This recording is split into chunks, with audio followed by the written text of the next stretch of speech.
Welcome to Exploring A Course in Miracles. I'm Emily Perry with the Circle of Atonement, and I'm here with Circle founder Robert Perry. And today we are thrilled to have as our guest United States presidential candidate Marianne Williamson. As listeners to this podcast will know, Marianne is one of the most distinguished spiritual thought leaders and now foremost political activists of our time. She is the author of 15 books, 4 of which have become #1 New York Times bestsellers. She is the founder of Project Angel Food, which has delivered more than 16 million meals to those who are homebound. And she's also the co-founder of the Peace Alliance, which advocates for the creation of a U.S. Department of Peace. I should say here up front, in the interest of full disclosure, that Marianne is a friend. We have known each other for many years. Robert and Marianne have known each other since the 90s. And Robert and I are also each donating to Marianne's presidential campaign. If you are a regular listener to this podcast, you know that we've been talking a lot about Marianne lately. We had you on the podcast about a year ago. We recently hosted a 2-part series on A Course in Miracles and Politics. The first part was on Marianne's presidential candidacy, and the second part was on what A Course in Miracles itself has to contribute to our collective political vision.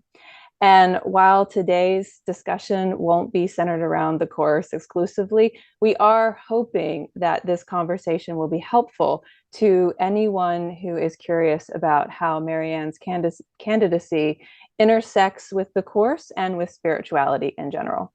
So Marianne, thank you so much for being here. Thank you. Thank you for everything. Thank you for your support of the campaign, both of you, to your generosity financially to the campaign, personally to me, and obviously kudos for what you were doing for Course in Miracles. So thank you. It's an honor to be here. So as we get started, I just want to say something we don't hear much, but I think it needs to be said about your campaign. For many, many years, you have been a truth teller.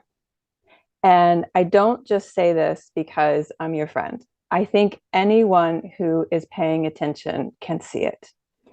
And you are a truth teller because you name things that need to be said.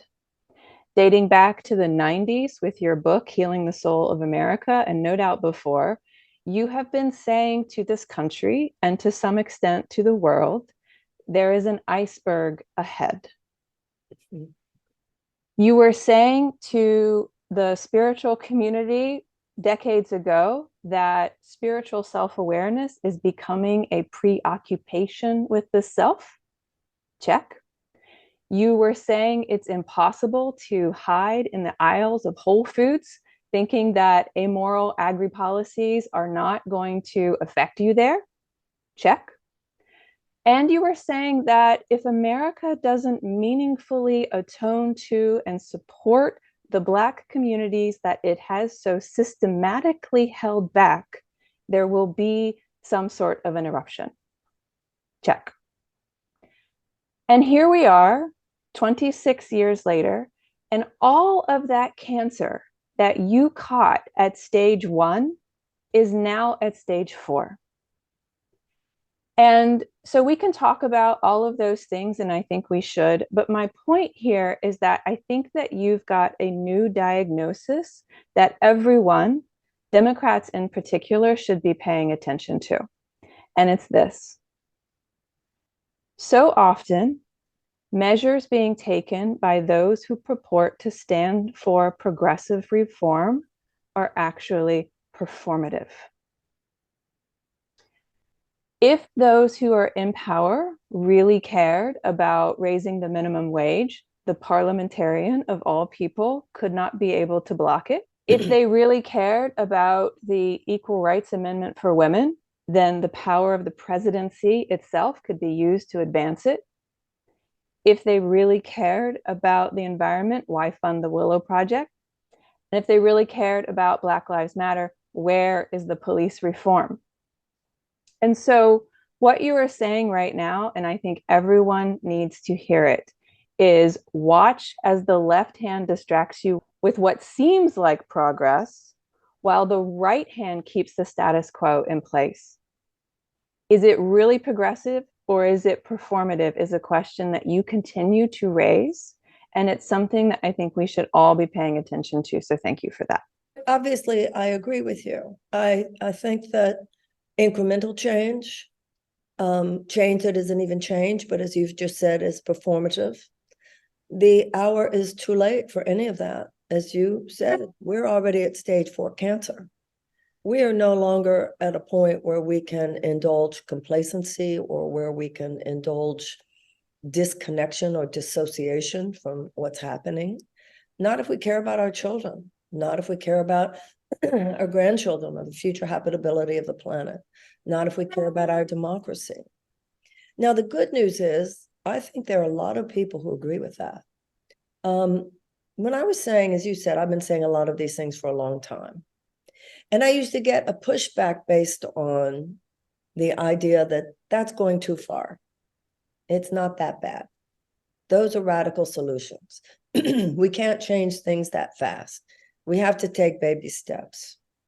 Well, what I find now is more and more people who get, no, at this point, we're 6 inches from the cliff. Why are we so afraid of fundamental change? What we should be afraid of now is not making fundamental change. Because the tendency, the word inertia means the tendency of the object to simply move in whatever direction it's been moving. And our trajectory is, as you have said, towards the iceberg. We're 6 inches from the cliff in terms of the state of our democracy, the state of our environment. And more than anything, the rumbling underneath the surface of things, due to the fact that so many people's lives are falling apart. 36 million Americans are food insecure. I was in New Hampshire the other, half of the citizens of New Hampshire are food insecure. 1 in 4 Americans living with medical debt. People unable to buy homes, get into homes. There is this way in which corporate interests have taken precedence over everything, over our safety, our health, our well-being, our capacity to make it on one job. It's a moment where I believe people on both the left and the right are standing back and considering the possibility, as we would know from Course in Miracles, there might be a better way. And if you allow yourself to think outside the box, which many of us are doing simply because inside the box has gotten so toxic, the only way to think appropriately now is to think outside the box. And to me, as a Course in Miracles student, that's, salvation begins when you consider the possibility there might be, what is it, a better way, Robert, or another way? A better way. Well, it's said both ways. Yeah. That's interesting that you say that, because I'm always going back and forth. Right. Another way? No, maybe it's a better way. And that opens the mind. And people are beginning to recognize that just staying inside the formulas that had been handed down to us for so many decades it's a prescription for disaster. And we need a prescription for repair. One of the things I really appreciate you saying so clearly is that the key axis is between the powerful and the powerless. So could you say a bit about that, and also a bit about how that relates to the message of personal responsibility? Because we obviously are working in the spiritual field where the message that you are totally responsible for your own life is a big one. And that can seem to conflict with the message that the government needs to step in and help the powerless. As Course in Miracles students, we're told not to foster level confusion. The fact that you're responsible for your own life experience doesn't mean that if the rapist comes into the house, that somehow the responsibility doesn't lie on the rapist. Let's be very clear about that. And that, we are not, if a Course in Miracles teacher has someone come to her or him and say, my husband is beating me. A Course in Miracles doesn't tell us to tell that woman to just go home and be obedient to her husband. We know, once again, don't foster level confusion here. And it is no different when you're talking about institutional abuse. It's no different. So the Course in Miracles doesn't tell me that my reading of the Course in Miracles doesn't say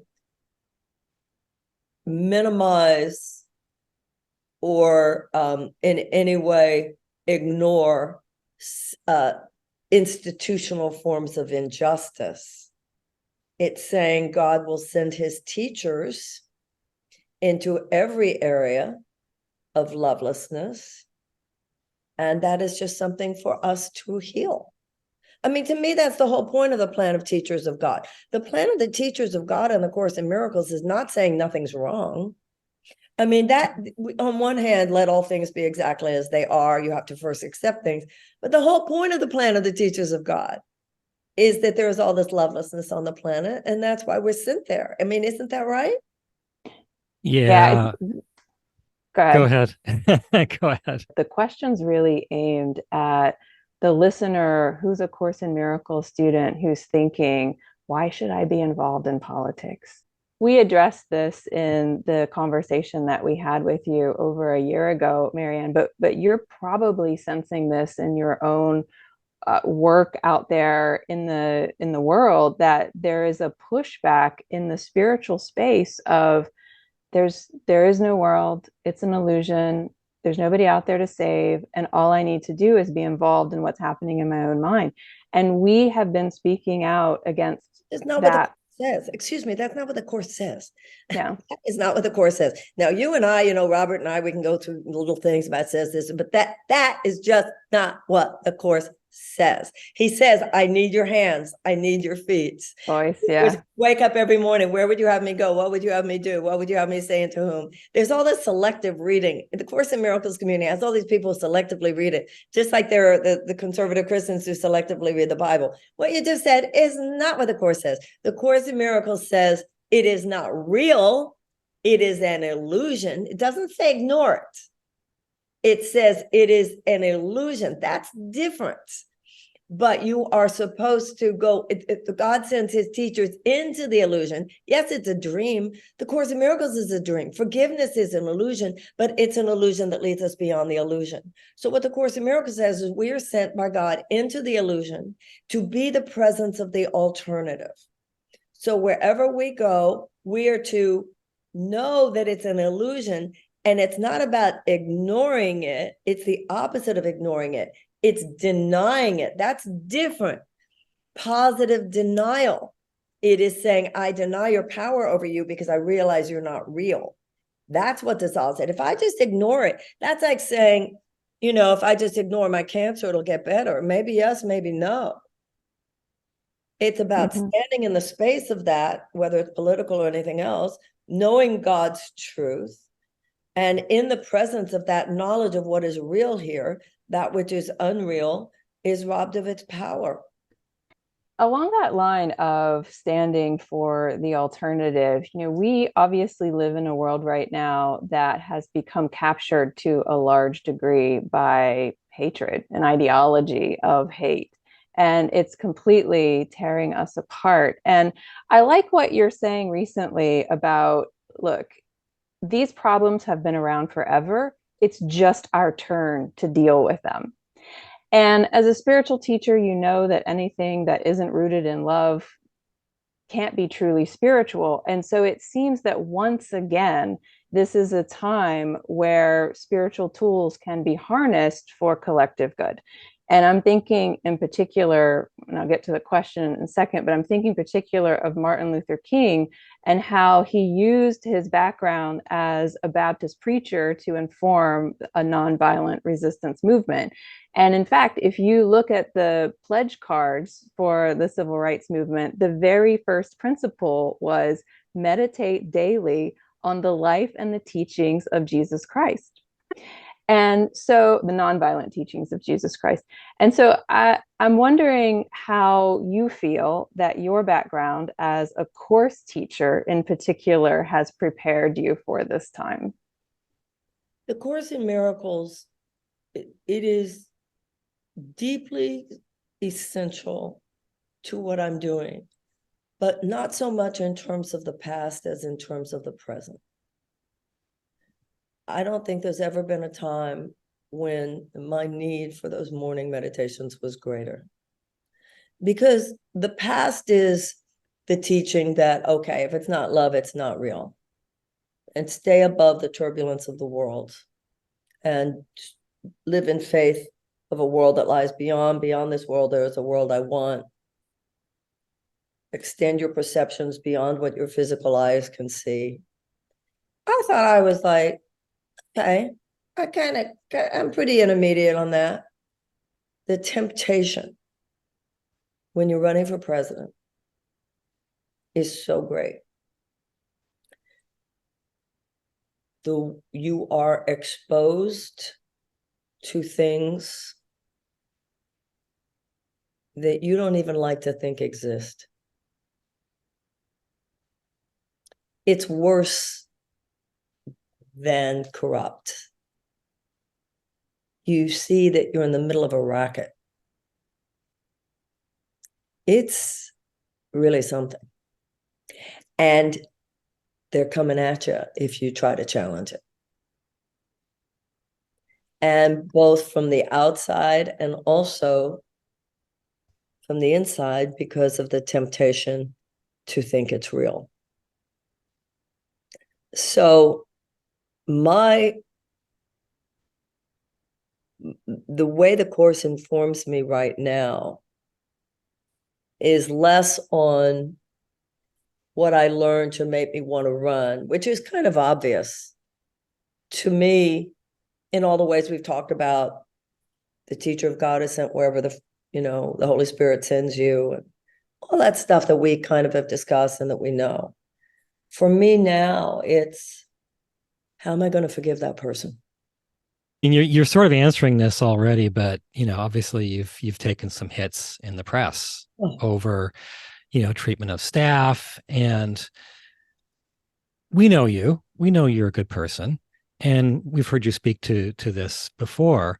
But what is your response to that? And specifically, it sounds like you are. Are you using the Course to help you? Of course. The Course says, in my defenselessness, my safety lies. But I really have to think about that one too, because if there are lies, she's only doing this, it's a book tour. What book? If you speak to it, you can sound defensive. If you don't speak to it, a narrative hangs in the air. I want to say something about what you just said about in my defenselessness, my safety lies, and what is the balance between those two things. I think on the level that the Course is asking us to be defenseless, it can seem almost impossible to do in this world, and particularly in a presidential campaign when so much is coming at you all the time. But I think Robert and I keep talking about how the various ways in which you're responding appears to be, in our view, we've used the word masterclass in communication. And I'll give you a couple examples. One with Biden's press secretary, and when she was asked about your presidential campaign, totally mocking and dismissive. And your response was, excuse me, I am a citizen of the United States of America. I have a constitutional right to run for office. And I think it lowers the conversation when we're this dismissive and ridiculing of someone who is answering a call to public service. And also, I've seen you on Hannity, Fox, and when he clearly tried to paint you into some kind of religious, spiritual kook, your response was, I'm just sharing principles that we all have a divine light within. That is a historically Christian viewpoint, and I don't see what's so radical about that. just turning it around and not getting defensive, not getting hostile, and not getting embarrassed either. And so I would just, my own, we're watching how you respond to these attacks, and we think you're doing a beautiful job. I certainly knew about anti-Semitism, and I certainly feel, as much as a white person can, that I have a sense of racism. But I never felt misogyny before. I felt dismissed or condescended to or patronized by men in various times, but never in a way that blocked my path. We have been talking a lot here at the circle about saying yes, big yes, when you're called to do something higher than yourself. And you said that a lot of people have asked you the question, people who love you and care about you, why are you doing this? And your response is, why do I have to? Where is everyone else? And I think that part of the reason why people don't step up and answer their own call is because they're afraid of the very treatment that you're receiving. And I'm watching it kind of play out online. Reverend Jackie Lewis from Middle Church, I think you know who she is. She posted on Instagram the other day just the scrolling list of just the hateful comments and DMs that she's getting when she speaks out on progressive values. And that's the plan. That's the strategy. You ridicule, you hate, you dismiss to get people out of the way. And I think that's why people don't stand up and answer that call within themselves to something higher. So what would you say to someone who is thinking, gosh, I'd really like to get involved. I'd really like to use my voice, but I don't want to face that kind of bullying and hate. We have to go there. It's like saying, when the Japanese bombed Pearl Harbor, what do you say to someone who's deciding whether or not to go over to the enlistment office? It shouldn't even be a question.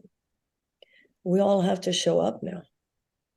One of the things that strikes me, Marianne, is it feels like there is an inordinate amount of dismissal of you in the media, dismissal as well as refusal to cover. And I think from my standpoint, there probably are different reasons, but one of the big reasons is because you're a spiritual author. Now, what's weird to me is if you were like conventionally religious, there's like a code where you have to respect someone's religion. But when it comes to you as a spiritual teacher, there's no such code. It's the reverse. It's open season. And that's why they call me a self-help author. They won't even give it to me to say a spiritual author or even just an author. Self-help is a term of diminishment in their mind. So what's going on there? Why is it so permissible to mock you? You know, when Einstein said either everything's a miracle or nothing's a miracle. Mm-hmm. If you see this non-miraculously, it's just awful. If you see it miraculously, sometimes I'll think to myself, just on the chance you become president, this is the training, because you think it's hard now. Just wait. I'm watching this documentary series on Hillary Clinton on Hulu, and her press secretary, Jennifer, was saying that they could never quite figure out what it was about her public acceptance. Everybody would say, I don't know what it is. I just don't trust her or whatever. But no one could ever figure out like what that, I just don't know what it is. I understand that, because I feel, and I've thought about Hillary, it is baffling. And it is similar to Hillary in the sense that, because I even had people that I knew about Hillary. Hillary and I diverged politically. And I did disagree with her about a lot of things. I certainly voted for her in the general. But we diverged in terms of the primary, and I supported Bernie and stuff, but it never made me close my heart to her. I mean, just the way people would talk about her. Yeah, she definitely is an intriguing character because of the irrationality of all of the hatred that came her way. And in interviews, she's sat and said some similar things to what you're saying. It's like, I don't understand it. Why do they hate me so much? And I wonder if it does help you to think of Hillary because it kind of impersonalizes it a little bit. Although we might have plowed that field as far as we can now, but maybe we could head in a different direction here because I've got some questions about. Go ahead. Yeah. So one of the things that really surprised me, and I just wonder if you have any insight about this, maybe you had the same observation, but when the pandemic hit, what I noticed was that a lot of spiritual people who I assumed were largely on the left turned out to be, like, in certain respects, on the far right. And it felt like that message of, I mean, this just at a distance, that message of personal responsibility morphed into the all importance of personal freedom over and above the collective good. And it was just kind of a shock. Some people I knew or people I knew of turned out on key issues to be on the far right. And I did not see that coming. And I just wonder if you have any insight into that. It sounds like you've observed the same thing. You were talking before about the powerful versus the powerless, that is the real axis. Then you begin to understand that it's whether you are a working person on the left or a working person on the right, you're being screwed by the same forces. So they talk about right-wing populism and left-wing populism, but my understanding of the horseshoe theory is that there's meeting in the realization that the commonality of suffering and the commonality of injustice is such that they're closer than they might think. Which I think would explain why you get people on the right saying, well, if I didn't vote for Trump, I'd vote for Bernie, which is kind of like an odd thing to hear, but you do hear that. Right. And that's also why for so many of us, it was so painful, because poll after poll after poll said that Bernie had a better chance of beating Trump than Hillary did. So that gets into the issue of the power exerted by the political party. I mean, they have decided in this case that it's Biden. You've been saying recently, and I agree with you, that it should be, and maybe it historically has been, though certainly not in my lifetime, where the party steps back and the people decide who their nominee is going to be. And then the party steps in and supports the nominee that was chosen by the electorate. And that's the reverse of that is what's happening. It shouldn't be a case in a true democracy where the party decides who the nominee is going to be and the people need to fall in line afterwards. My friend was saying to me earlier today, she said, I just can't even believe all the people who we have to go behind Biden. We have to go behind Biden because we're scared. I'm terrified of Trump. What you should be terrified of is a candidate who might not be up to the task. That's what you should be terrified of. And what happened to independent thinking?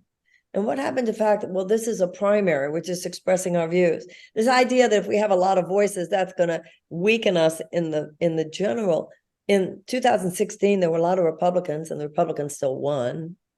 To get back to your campaign, one of the things that is very visible is you've adopted a very strong economic focus. I don't hear you talk as much about love, like you had that great moment in the second debate back in the previous cycle, and harnessing the political power of love. So why that shift in focus, if that in fact has occurred? It wasn't some conscious decision. That's another one like it. I think there was a sense of, that's another one. If Cornel West says beloved brother, beloved sister, everybody thinks it's great. If I say it as, oh, she's such a kook. So it's almost like trying to compensate. People say she doesn't have actual policy positions. I have more policy positions. But I think that I have been freer in the last few weeks. I don't know. It's very Course in Miracles. You get up there and you say what it is you feel moved to say. But some people have been saying to me, basically what you just said, lean into the spiritual more. I know we have to wrap it up here, but that kind of cuts to a question that I've had, well, Robert and I have both had about you and your campaign, and wondering if some of the easy dismissal is that you've historically been leading a community of spiritual seekers who are not all that political. And then the political audience isn't all that spiritual. And so you're trying to thread a really tough needle there. Nobody would claim me. Nobody would claim me because the spiritual types were, I just wish she would stop with the political stuff. And the political ones were, I just wish she'd stop with that God stuff. But I'll tell you who is natural with both. And that's the young ones. One of the reasons Gen Z likes me, they'll go from a question about antidepressants to a question about Syria, and it doesn't seem weird to them. Yeah. You more say, of that, please. Yeah, Gen Z, you could talk about, well, it's important that you meditate. And you could talk about how it's important to stop Cop City in the same sentence. And they're like totally with it because they were raised by mothers, particularly who read books like ours. They're a whole, the young ones, the combination, what they don't respect is the transactional, bifurcated, fear-based politics. But in order to win an election, you have to get to more than just them. I also wonder how growing up in the age of all of this online siloing and hate affects them. Like if they will be hesitant to step forward and use their voice, or if they'll just say, oh, that's just part of what it is to live in this age, and go forward anyway. Well, or just spiral down. And so that energy goes somewhere, and some people it's going out in rage. Some people it's just going in depression and anxiety. But people are spiraling down. You say, will they be this or that? Then my other question is, or just so depressed about the whole thing. I mean, you have people in their 20s who just feel that it's hopeless. They're just between the college loan debt, lack of housing. People are desperate. That's what I say to so many people. I'm not looking at the data. I'm looking at the despair. You've been talking a lot about what a dangerous thing it is to have a group of desperate people. Can you say more about that? Large groups of desperate people are a national security risk because they form a petri dish out of which all manner of societal and personal dysfunction becomes almost inevitable. This happened with Hitler after the way the German people were treated in after World War I. They became an easy mark. They became an easy mark for Hitler. And that's what happened in the decades up to the emergence of Donald Trump. Donald Trump was a symptom. Totally. Too much. You've been saying on the campaign trail, and I hope you keep saying it, that the system isn't complicated, it's corrupt. And I was listening to an interview with Sarah Chase not too long ago, who you introduced Robert and I to. And one of the things that she said that I thought was so brilliant is she said, if you look at all of the global crises of our time, from terrorism, from gun violence to refugees, you name it, underneath that is corruption. And underneath all of this desperation that we're seeing in the US is corruption at its root, whether we're talking about the pharmaceutical companies, opioids, et cetera. It's corrupt. And so I love that you're out there saying, don't let them pull the wool over your eyes by saying it's complicated and it can't be fixed. It can be fixed. It's corrupt. Absolutely true. And of course, you can't, the whole point of corruption is that it's about financial influence. Yeah. Our government is a system of legalized bribery. Yeah. Even like with what's happening with the mainstream media. I mean, why are the mainstream media invisibilizing me? Because their corporate sponsors don't want somebody going up on there talking about universal health care, talking about tuition-free college. Labor unions. I see something in addition. There's the despair is there, but something we talk about, Emily and I, is what we've dubbed the cult of self. There is, over the last decades, there's been more and more of a celebration of just oneself. Along with that is the erosion of like levels of decency that, not that we were ever the super decent world, but it just seems to have gotten worse. Well, as Course in Miracles students, we understand that separation is the problem. So once you start perceiving yourself as just one separate self, it's an insanity. You know, if the ego can convince you that it's just all about you, then that's not even neutral. That's a violent attitude towards anyone else, because compassion for anyone else impinges upon your belief in the separated self. To me, that's so Course in Miracles. Yeah. Yeah. But I feel like we're sinking at the moment on that level. Absolutely. Whatever. I saw an interview the other night on Instagram with one of the co-founders of Facebook. And he said, I live with guilt. He said, and when in the early days, we did have it in the back of our minds. We didn't discuss it, but we did. Something bad could happen here. I mean, I always joke, who would have ever thought we'd be nostalgic for the 70s? But some cat has been let out of the bag. Some Pandora's box has been opened. And that's why it will take a miracle to heal it at this time. So do you feel that way about AI? AI terrifies me. The possibilities are terrifying. I read one article where someone said to one of the AI entity voices, whatever, could you subjugate humanity? And the response was, well, we're not there yet, but we'll get there. Or we're not there yet, but we will get there. I'm not sure what it was, but yeah, we're not there yet, but. Makes you wonder about the world your granddaughter is going to inherit. Deep concern, as I'm sure you feel that we all have parents. I mean, we all have children. You guys don't have grandchildren yet, but it's, Well, Robert, I know you wanted to ask another question. I hope it's we the have Four Freedoms time. one. I want to, We have time. Marianne, if you're okay, Yeah. we have one more question. Okay. Now, it's interesting to me that you are an avowed FDR Democrat. And there is this passage in the original dictation of the course. It got edited out in the very last editing process. It's not in the FIP edition, but we've restored it in the CE edition. That talks about FDR's four freedoms and talks approvingly about the freedoms. Very striking. And I just wonder if you have any speculation on why A Course in Miracles would speak approvingly of the four freedoms. Did you know about that passage, Marianne? No, about the court? No, absolutely not. But it says freedom from want and freedom from fear. The Course in Miracles is all about freedom from fear.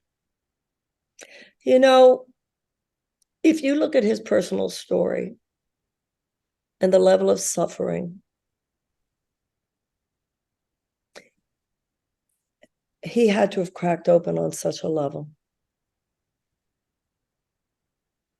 And I don't think he would have been the person that we needed him to be if he hadn't had those experiences with his polio and all of that. And so I'm not surprised. I think he was a great soul. He was a great soul. And so what is it? Freedom of religion, freedom of speech and protest, freedom from want, freedom from fear. I didn't know, but I'm not surprised. And another thing about him, talk about spiritual qualities. I think I might have told you about it because I've been so excited about that book called No Ordinary Time. Had I told you guys about that? It's by Doris Kearns Goodwin. I think you'd love it. It's about Franklin and Eleanor during the Depression and the World War II. And people would say, even when you could not imagine things working out well, he was like, oh, it's going to be fine. The level of his, it's going to be fine. And Did that come from his faith at all? He would think about things for a long time, and then he'd go off. Like he'd get on the yacht, presidential yacht that they had at the time. He'd go over to Camp David, which he called Shangri-La. It wasn't named Camp David. Eisenhower did that. And then he'd come back and he'd just know what he wanted. So he had some deep communion. He thought in terms of a more traditional Christian perspective, but he had something going on. If only he had lived like just several more years where he could enact some of those big visions. I know, but it's true of Lincoln too. Both of those guys, the war was over, out. Mm-hmm. Both of them. Yeah. And Martin Luther King too. He lived to know. Even though he wasn't there for the day of the surrender, he knew. I mean, it was only a month away. He knew. So as we close here, Robert, do you have anything else, or are you complete? I'm good. Marianne, is there anything else that you wanted to say before we go? I can tell you just from talking to you, not in the sense of the public, but just personal, I'm really grateful to talk to you and would like to talk to you more. I always think about reaching out to you, and then I imagine you in the eye of this storm. See it differently, actually. See it differently, because you're someone who I would love to, if I'm in the eye of the storm and I got a text from Emily right then, it would probably be a real balm on my heart. Thank you so much for being with us on the podcast today. We so appreciate you and all that you're out there doing and all that you stand for. And I know you often say, listen to that small, still voice and go lay it down. And that's definitely something that you're doing. So keep going. We love you. Well, thank you. Thank you for all that you are doing, not only for the Course in Miracles community, but for me personally. Your friendship matters to me a tremendous amount. I admire you both and feel great affection for you. So thank you. And, you know, I've said it so many times, it's really mind-boggling to me because Robert and I have known each other as Course in Miracles students since really the early days. I mean, I remember when Return to Love came out and you wrote a review of the book. And you did have, it was very respectful, but it did have a criticism or critique. It wasn't like, didn't come across it, but a critique. It was very helpful to me because it was very true. So I've long admired you. And I adore you, Emily, as you know. You and I have that in common, Marianne, because you don't know this, but Robert and I met because he rejected an endorsement of my book that you wrote the foreword for. He's always like, why do you tell that story? But he showed him. We showed him. We got him. All right. We'll leave it there. I love you guys. Thank you so much. We love you too.